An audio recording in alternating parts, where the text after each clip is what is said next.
you strike me down, I shall become more powerful than you could possibly imagine. Greetings, everybody. It is Bulldog here, and today I want to talk about the GLX token and kind of respond to some of the criticism I received from some of my tweets when I was talking about how I was buying more GLS packs in order to get more GLX, how I was buying up some GLX or just staking the GLX I was getting from the airdrop. A lot of us are getting GLX from the SPS airdrop. So I had a lot of people respond because I've been so bullish on it, saying that basically that I was wrong, that GLX is not going to perform very well. And there are kind of really boil it down to two main criticisms. First, that because of that anything with this high of an APY, because right now APY is about 900%. 900% staking yield is absolutely insane. So that high, it's gotta be a scam. It's not sustainable. It gotta be a Ponzi. Several comments like that, and then just some comments saying that, well, I think GLX is worse than SPS. So, for example, I got one yesterday, and I think GLX is only going to be worth about half of what SPS is. So, I wanted to kind of educate some people on with some math and some numbers about why the yield's so high. How it's not sustainable. We'll say it's not sustainable, but that it doesn't necessarily make it a scam or a bad investment, and kind of just look at the numbers. For example, if you think the person said that they think GLX is going to be worth about half of what SPS is, but SPS right now is 3.8 cents. So if your target price for GLX is 1.9 cents or about 2 cents, if you buy right now at 8 cents in a year and you stake it daily and compound your earnings daily over the course of the next year, even as the supply increases and the yield goes down, you will actually come out ahead. You will make a significant profit if a year from now GLX is only 1.9 cents. And a lot of people find out and they're like, wait, that doesn't make any sense. Why, like, how can it be good to buy a token if you think the price is going to end up 25% of what it is now? So we're going to look at some of the numbers. We're going to look at some of the math. And I'm hopefully going to give you guys a little more information so you can make better decisions about whether you should stake this SP or this GLX that you're getting from your SPX, or whether you should buy more, those types of things. Ultimately, it's going to be up to you guys to determine what you think the value is, what your own price point is. But I'm going to hopefully give you some more information so that if you know that price point, you can decide when is a good time to buy, or should you buy now. Look at that type of thing. We're going to look at some numbers here and kind of look at things in a little bit more detail. So let's go into, first let's go into GLX and kind of actually look at it here real quick so we can understand why the APY is so high. Because right now, again, it's about 900%. It is so high because we have this staking reward pool that is 100 million tokens over the next 12 months. And the people that are eligible to get this reward pool, there's such a small supply of GLX. So GLX did not have any sort of pre-mine. There's no team fund. There's no marketing fund. There was no pre-sale to private investors. There was no public sale to any type of investors whatsoever. The only supply this started with was the airdrop to SPS holders. SPS holders are essentially like the pre-sale investors or the alpha investors, that type of thing. That's what's been so cool about this project. The team didn't take anything for themselves. I mean, the team does own SPS, so they get some of that airdrop. So in that sense, yes, but it's only going to SPS holders. Because that supply is so small, you get a large chunk of these staking rewards, which is why the APY is so high right now, and that is going to decrease as the supply increases. The yield will decrease over time, and your staking rewards per GLX that you own are going to diminish. I mean, just a few weeks ago, we had I did a video where when staking started, it was 6,000%. It's already down to, it's only 900 now. So yes, the yield is going to go down, but it's not a high yield because it's some sort of Ponzi scheme, or you're getting that yield from other investors or that type of thing. So it's just because of the rewards that are coming out. There's so few people that can. There's such a small GLX supply that's why that exists. So does that inflate the price? Yes, it probably does. There are probably people buying at a higher price to take advantage of that. So that might be impacting the market. But the reality is, if we come over here to this calculation, that the APY is just so high. So if we take an estimate here, let's just show you the actual numbers, the actual result here. I'll try to go through this quickly. If you invest 1,000, if you get 1,000 GLX and stake it today, a year from now, actually like more like 11 months from now, when the staking ends, you will have 5,000 GLX and 146 GLGT. You see now? Can you see now why I said that even if you think GLX is going to be worth 2 cents, so if you spend $80 with GLX currently at 8 cents and get 1,000 GLX a year from now, if it's at 2 cents and you have 5,000 of it, that's worth $100. You've had a gain ignoring the GLGT completely ignoring it. So how did I calculate this? For those who want to get more into the details, I did factor in all of the sources of inflation. The problem is I don't necessarily know when those sources are coming. And I think I was actually very aggressive in my supply. Most likely, I think you'll end up with a lot more. So stake GLX, right now we're seeing about 68% stake. So that's the number. As it increased, I assume 68% of that would be staked. If we go over to SPS, SPS we're at about half, about 50-50. So I think 68% might be high, but because right now that's the only thing you can do with it, we're seeing more of it staked. But if we look at this, these extra supplies, so LP rewards, validator rewards, I factored all of this in there. Play to earn rewards. So if we go to the play to earn rewards, this is the first thing I factored in. Pre-sale, you've got extra. You have to stake your packs to get GLX rewards. That hasn't quite gotten here. They haven't developed that yet, but it should be very, very soon. They told us, they promised it would be in November. Then some craziness happened. So it should be very soon. I started that December 15th is when I started adding it in. It's going to be the same amount no matter when it starts. The question is just how soon it's impacting our supply. So I started that, had it go for a month, and then I immediately started the pre-sale 2 bonuses and had it go for 2 months. So January to March there. So factor that over 2 months. And then I immediately started everything else. LP rewards, validator rewards, the rest of the play to earn. Even though, the game's estimated to be here. If we go to the roadmap, it says Q2. So that's probably starting at mid-March is probably too soon. But again, I was trying to be kind of a very bearish on my projection, kind of worst case scenario. The one I think might start earlier is LP rewards. Well, if LP rewards start, if people want to participate in getting those rewards, that's GLX that's not being staked, right? And one of those liquidity pool rewards is GLUSD to GLX. So you have to burn GLX to even get that GLUSD. I'll talk about that here in a little bit. But none of that is necessarily factored in.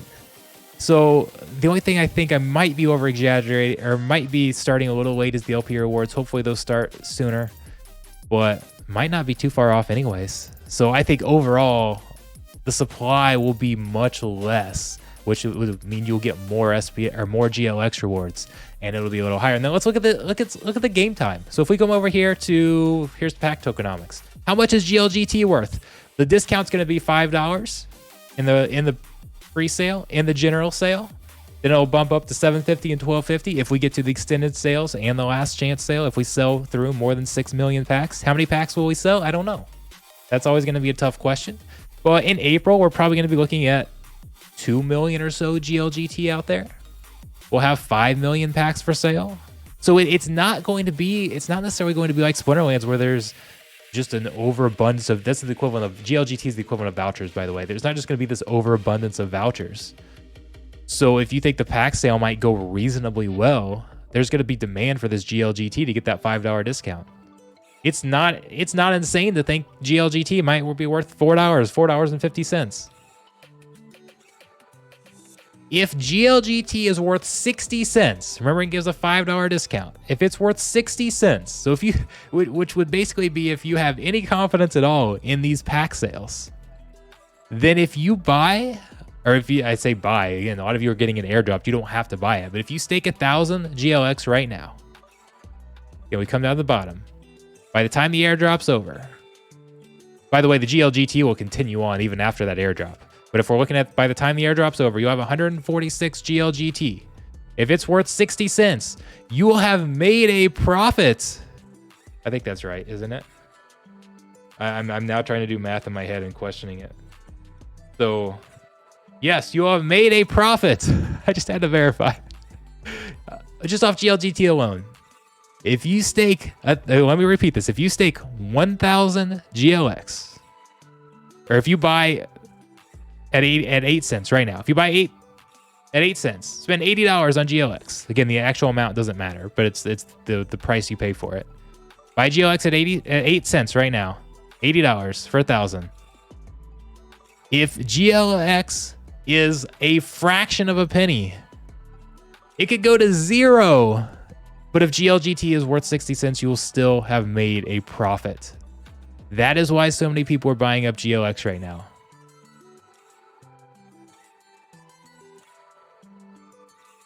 Just kind of pausing to kind of let that sink in a little bit. Is it really overpriced at 8 cents if GLGT only needs to be worth 60 cents in order to make a profit? Ignoring the other price of GLX, you could profit off GLX as well. That's kind of the big question is, how much will GLX? What's the price going to be like? Because I said a lot of people value it less than SPS. I actually disagree with that. Now, we're getting into a lot of speculation here at this point. A lot of speculation. I kind of want to show off some of that math. But I do want to talk about how I actually disagree, and I think GLX is going to be better than SPS. The tokenomics for GLX are set up significantly better than they are for SPS. Genesis League Sports learned from the mistakes of Splinterlands, and they're going to have a lot of changes in there from the beginning that will make sense, that will work, or work better than SPS. A lot of the things that we're trying to do with SPS and trying to change over to are just going to be in the GLX system from the very start. So I like the economy significantly better. Now, the big question, obviously, is the game going to be fun? I have no idea. Or the games, plural, going to be fun as we have multiple games. And that's certainly going to play a big factor here. And I can't predict that. Nobody can necessarily predict that. So that is a significant risk with GLX, is if the game is a complete bust, if none of the games are fun, then it doesn't necessarily matter if you have a cool setup for your token and your economy and all of that, right? You have to have a fun game to start with. And that's obviously going to be something that with Splinterlands, we know we've got a fun game there. We know there's something backing there. But if we kind of compare the two, and we come across, first thing we want to look at, this supply here. I want to talk about the supply because SPS has a 3 billion supply that will be minted. 2 billion for GLS. But a lot of people look at that number. That's the number they focus on. But I want to point something out here real quick. Remember, 1.4 billion is for future partnerships. If we are looking at the Genesis League Sports in the most bearish glasses possible, I would look at it as there will be no future partnerships that come. And the total supply will not be 2 billion, but it will be 600 million. 600 million, which is significantly less than Splinterlands. If we compare it to Splinterlands, right now, there is 924 million SPS that has been minted. If we take the most bearish outlook with GLS, there will be 600 million tokens that will be minted. So the max supply of GLX would be significantly less. What, 65% of the current supply of SPS, if we're kind of trying to compare prices there. And I say that's the most bearish possible because this kind of sets the basis for the economy. That includes the airdrop, the LP rewards, the validator rewards, all of that. If we add partnerships, it says up to 100 million per partnership decided by the team DAO. If we add another partnership in and add 100 million supply, I feel like that's only going to boost things because that will only be supplied to people who are investing in packs, who are playing the game, who are staking their tokens in that game or that partnership. And that's all going to contribute to the economy. If Genesis League Sports announced next month that there's an MLB partnership, that there's an NBA partnership, NFL, FIFA, whatever the case is, NASCAR, tennis, I mean, doesn't necessarily matter. Major partnership or maybe even just a more minor one, because I mean, a lot of people view Major League Soccer as more of a minor partnerships in the world of professional sports. Even minor partnerships, I feel like they're going to boost hype for the token. It's going to bring in a new audience. So I feel like anything, if we're adding this supply in, that is a net positive for the economy. That is going to drive value. That's going to be a positive thing. So that's why I say our most bearish outlook should kind of look at it as 600 million tokens in just being a soccer game. we're a football game. They did change the name to Goals. Why did they change the name to Goals, by the way? I've always wondered if that's because there's another soccer league that's going to, another football league, sorry, that's going to be partnering, and that's why they wanted to change the name. So, or maybe they're just planning on having more. Maybe there's not one actually coming. I don't know, but I've always been curious there. But anyways, that's all speculation. But this is why, I mean, when you look at it as having that low of a supply, I feel like the value of the token can really be there. And then when we look at our other tokens, we talked about GLGT and the possible value there. GLUSD. This is a key part. With Splinterlands, we have talked over and over and over again about how important it is to get DEC to peg so that we can start burning more SPS to mint more DEC whenever it's needed, and we can have some real value there. There is no pre-mint for GLUSD. There is not going to be a problem of having too much of a supply, at least early on. There's not going to be a problem of having too much of a supply that we're trying to burn through, because in order to create this GLUSD, you have to burn GLX. Burning $1 worth of GLX will create 97.5 cents worth of GLUSD. 97.5 or 0.975 GLUSD. One of the criticisms for the game has been that there's such a large number of players, and each player has a different foil, that you can't really get enough players or get enough copies of cards to combine together. Now, we don't know how many copies it will be, so this has kind of been speculation, but it might take too many copies that you can't really open them in packs. If we've got 600 players, or however, actually I think it's more than that, players, and they all have different foils, like what are the odds of even getting multiple copies to be able to combine together? You're going to need to go use the secondary market to purchase things. Well, the secondary market's going to be run by GLUSD. That's how you're going to buy and sell things. In order to go make those transactions, people are going to have to buy GLX just to create that supply to run the whole economy. When people are buying packs, so I don't think you need it for the pre-sale packs, but when we get to general sale packs, you're going to be using GLUSD to buy those packs. We have to burn through all of this GLX just to create the underlying dollars in the economy for it to function at all, for people to buy in and to sell out of, or to just transact back and forth. So there's going to be a lot of burning there that I feel like will create value for GLX, and that's what we're trying to get to in Splinterlands, right? That's been the whole focus and why we've seen a lot of these changes recently, because DEC existed before SPS, so there's this huge supply of DEC, and then with the airdrop, the DEC value shot up, which meant we minted a bunch of it because it was actually trying to bring the value back down to its stable value. And that kind of hurt that whole system. We don't have to worry about getting there. It will be there right from the start. And that's why I really love the economy and the way everything's set up. And remember, 2% of market transactions will go to the DAO. So the DAO will actually be taking in some of that GLUSD. And if the DAO is holding on to it, we've got to mint more. So you're going to basically need to burn a lot of GLX. And that whole system and that whole setup is why I really like it quite a bit. So I feel optimistic about the token value to start with. And when I look at it, again, when we went back to that example, if GLX is only 2 cents, you will make a profit, even ignoring the GLGT. If you buy and stake now at 8 cents, that's why I'm buying and staking now at 8 cents, because I do really like the whole setup and how everything works here. So again, there's a lot of speculation there. It's ultimately up to you to go look through it and decide, okay, what do you think the price of GLX and and the game time, GLX and GLGT? Those are kind of the two important factors here when you're deciding whether to stake. What do you think the value of that's going to be long term?